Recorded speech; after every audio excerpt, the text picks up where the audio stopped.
I started DJing, so I was an on-air college DJ when I was I think 15, 16. I used to sneak out of the house and go do a 2 a.m. to 6 a.m. shift and then run back in and pretend I was asleep and get up like at 6:30. And then I moved to Mexico and I worked for Televisa in Mexico. I did an entertainment show and some radio there as well. Then I moved back to the United States because I got deported from Mexico for working without a visa.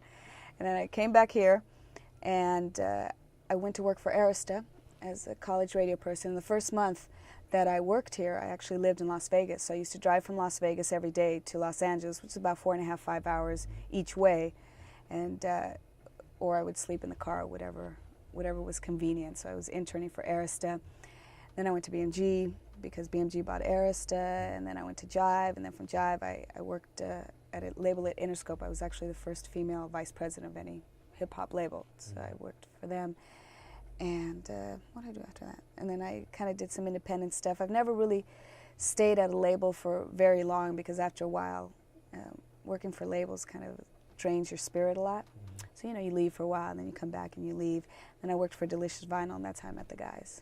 So by the time you came up in here, you had a gang of experience to contribute. Oh, yeah. yeah. There's a lot of it. I mean, you know, I think there was a lot of perspectives to it as well. I mean, I'm probably one of a handful of Mexicans in the hip-hop business, so that was obviously a plus in Los Angeles with 8.5 million of us here. You know, that was a different perspective to bring into the crew too. So definitely everything I look at it from a marketing perspective, I look at it in kind of little notches. You know, like, okay, this is going to affect this sector of the hip-hop community, this is going to affect this, and it's kind of difficult being a woman and, you know, Latina in the business, because that's like a double whammy for most people.